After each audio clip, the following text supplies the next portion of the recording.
Hi, English learners. Thanks for joining me today. I'm Steven from learnenglishgoplaces.com.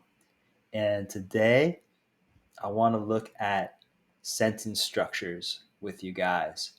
How do we structure sentences in English?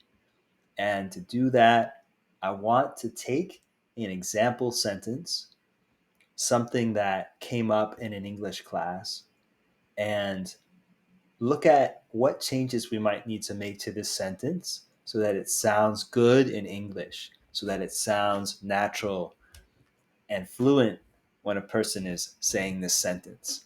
So that's what I want to look at today.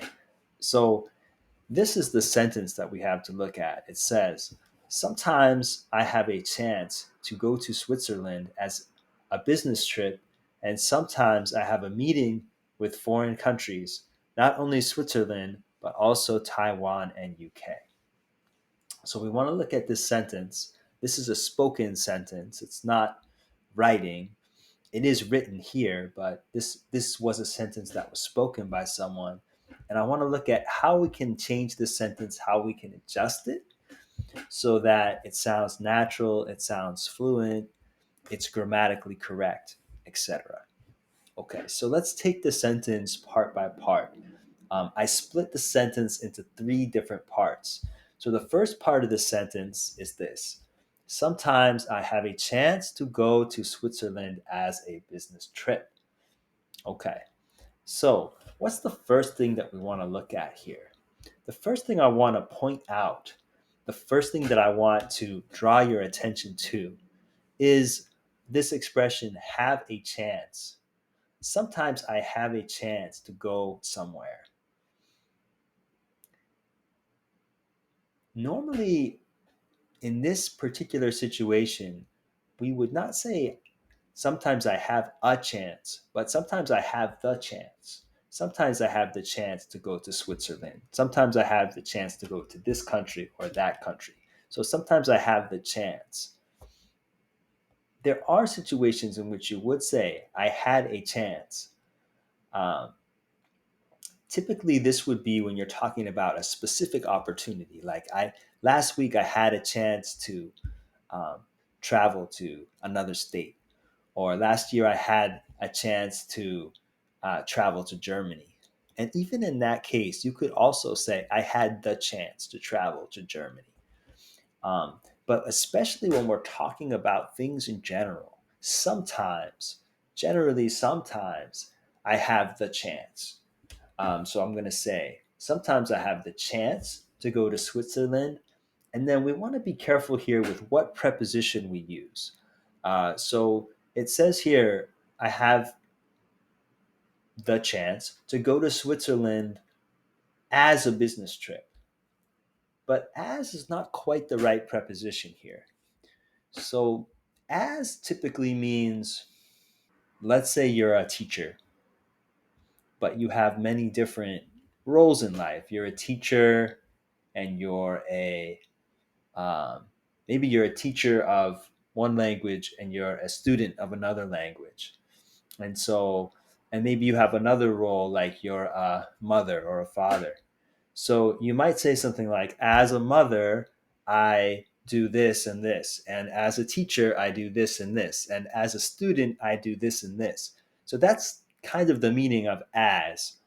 As has to do with um, what you would do in a particular role. So as a diplomat, I travel to different countries, for example. But we would not say I sometimes have a chance to go to Switzerland as a business trip. We want to say sometimes I have the chance to go to Switzerland on a business trip. So on a business trip, we want to say. So going on a trip in general, when we talk about taking a trip, we say going on a trip. Think about a trip like a plane or a bus. We go on a bus, on a train, we go on a trip. So, on a trip. So, those are the first two changes that we want to make. Sometimes I have the chance to go to Switzerland on a business trip.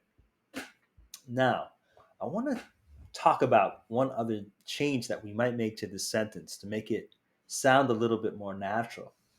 It's perfectly fine to say, I sometimes have the chance to go to Switzerland, or sometimes I have the chance to go to Switzerland. That's perfectly fine.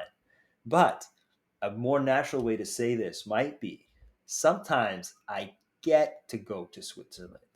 Sometimes I get to go to Switzerland. This is a very common way of expressing this idea of having this chance or this opportunity to do something. You get to do something. You have this opportunity, this chance to do something. You get to do it. So that's the change I want to look at here. Instead of saying, sometimes I have the chance to go, let's say, sometimes I get to go. Sometimes I get to go to Switzerland on a business trip. And the last change that I want to make here is remembering that we are talking about things in general. Sometimes I get to go to Switzerland.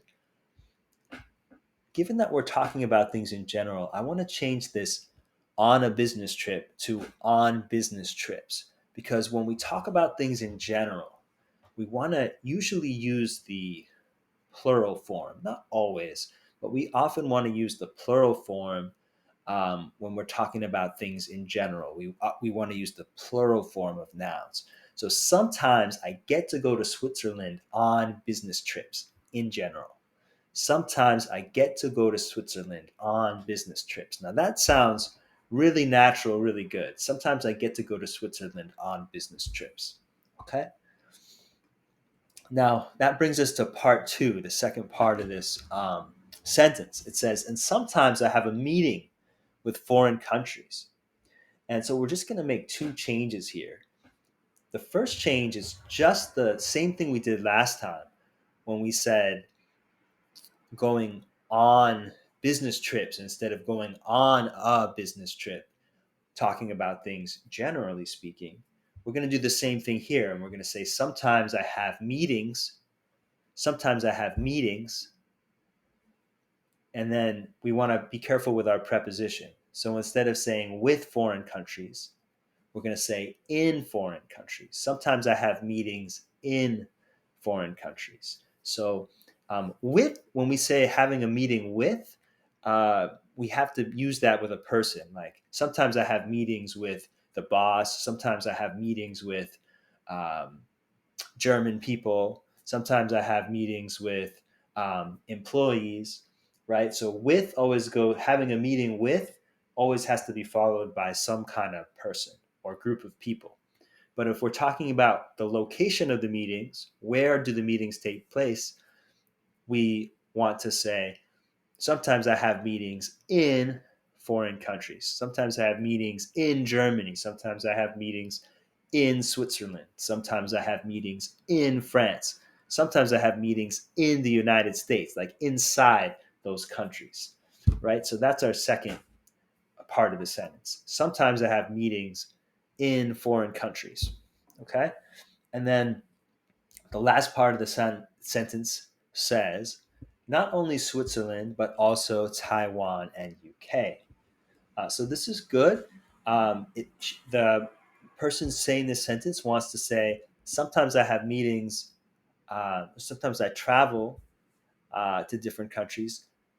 Not only, if we're talking about meetings, having meetings in different countries, we might say, not only in Switzerland, not only do I have meetings in Switzerland, but also in Taiwan and the UK. Right, so we need to add that preposition here. So not only in Switzerland, but also in Taiwan, in the UK. Now, if we were saying I travel to different countries, and then we wanted to add this part, we could say sometimes I travel to different countries, not only to Switzerland, but also to Taiwan and the UK. Okay. But in this case, because we're following the sentence about having meetings in different countries, we're going to say not only in Switzerland, but also in Taiwan and the UK. All right. So we have not only in Switzerland, but also in Taiwan and the UK. So when we add those three parts back together, this is the sentence that we get.